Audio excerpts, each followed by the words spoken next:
connection's messed up.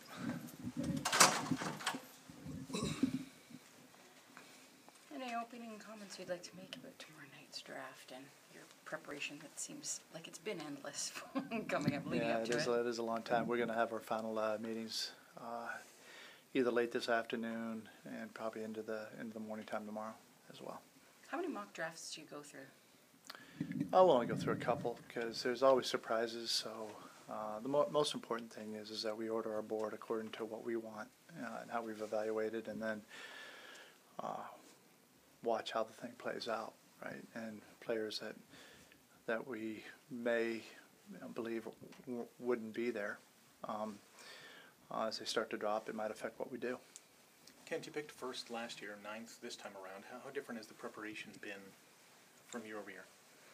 We still do the same process for evaluation and how we order our board, and so that piece of it hasn't changed. We didn't get as many phone calls this year as we did last year. That was about the only difference. Are you making any phone calls? I wouldn't discuss that if we have been. Yeah. Has there been phone activity amongst GMs across the league, whether it's yourself or others that you've heard about? No, I don't know. I haven't asked the other GMs, what they're doing, unless I've called them and asked them what they're doing. Which may or may not be the case. Which may or may not be the case. Again, any general comments just about the level of talent in this draft, perhaps compared to last year? It's always hard to say, right? Because it's not a perfect science, and your evaluation, I would say, it's not as deep a draft, this year as opposed to last year. But players will always surprise guys that maybe you evaluated a little bit lower. Will show up in somebody's camp and perform very well, and vice versa. Guys that were rated very high, might not have a great camp. So, we think there's enough talent for teams to improve, their situation, but it's not deep. Watching very intently this past weekend to see where Brent Urban landed. Mm-hmm. Yeah, I watched most of the draft, or at least stayed connected to it. Yeah. Any comments about him going to Baltimore? I think it's a great opportunity for him. It's something that he's played himself into, and I know that's a desire of most players, to try to play in the NFL, and we totally understand that. I'm happy for him, and I wish him all the best. Do you like the rule changes that sort of take out junior players from the equation in the NCAA? I think I like it going forward. Obviously the first year of transition makes it a little bit more difficult, but it's an okay change for me. It doesn't really matter. Would it have changed your thinking on Urban? Like, would you have taken him as high as you did? I don't know. You can't. The obvious answer would probably be no, but it depends on the rest of the draft. It depends on who's available and how deep the draft is and what our needs are, and are we willing to wait for that need? And what's the projected wait? Time. For him and his probability of making the team or sticking on PR or whatever. So there's just a lot that goes into it that bring you to your final analysis and decision points, right? How do you feel about your current level of Canadian talent? I feel pretty good about it. Yeah. I think we're pretty deep, and I think we're in pretty good shape. So there's some other needs that we have, whether it's for somebody that we think is an impact player, or certainly to layer in depth where needed. So, but we don't need a big draft, I don't think, compared to our current roster. And that gives you more options when the time comes, right? You can take the guy that you want as opposed to filling a need in that case. Or try to do something else to take the guy you want. Yeah. Right. Yeah, I think is what you're referring to. Because the guy that we'd want to take may not be there, right, at 9. So we definitely have somebody that we would like. We don't know where he's going to be taken. If he's sitting there at 9, I'm going to be a very, very happy guy. We will be very, very happy as a staff. You took a guy like CO last year, turning him around, it looks like. Maybe playing a little fullback this year, perhaps. Yeah, I did a great job in OTAs. He's a good football player. He has talent. You remember now he was a fullback in high school. And I know that's a long time ago, but not too long ago. He's accepted the role. He's just what we want on a football team.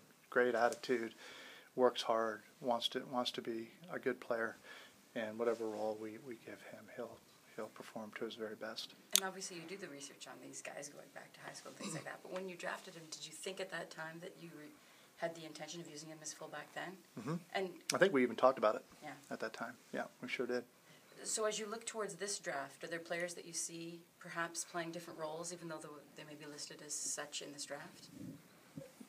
Possibly. Yes. Yeah, possibly. But again, that's, it's based on, what you do schematically too, right? And what your systems are and who potentially fills a need, or at least, like I said, quality depth in a particular spot or more than one spot.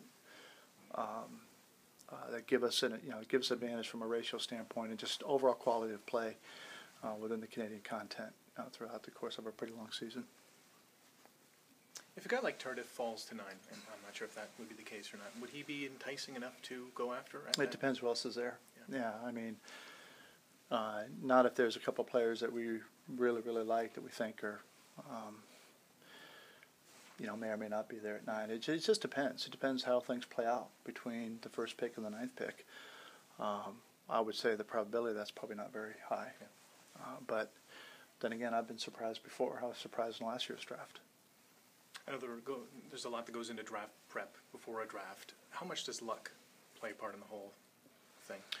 Well, I don't know if it's luck. It's every team's going to evaluate differently, and it doesn't make any team better evaluators than another team. They're just going to evaluate according to what they feel like are their holes that they're trying to fill, and do their best job to fill those holes and to get stronger across the board. So the way we may evaluate the draft might be completely different than the other teams in the league, and so the luck, as you say it, is just really a surprise simply related to the fact that they may pick somebody that we wouldn't have picked, but that doesn't make that pick a bad pick. It makes a pick right for their organization and for their football team. Not draft related, but any comment on the pass interference review? That was a new rule that was announced. Love it. In light of certain things that happened last year, perhaps? No, I just think it's, listen, we were kind of the ones that really pushed it pretty hard, and I think anytime you have an opportunity to improve the game, especially in an impact play, there aren't many plays that are very impactful, right? With respect to a game, and as much as this league sells the football, that's one. And if we have an opportunity to get that call right, that's a good thing, whether it's been flagged or not flagged.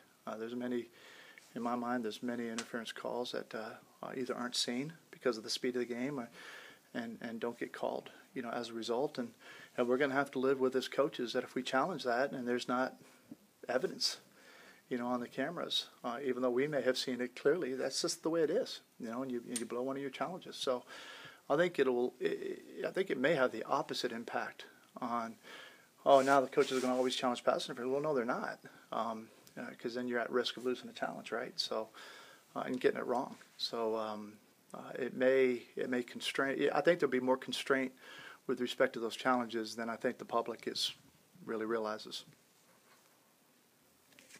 Thank you.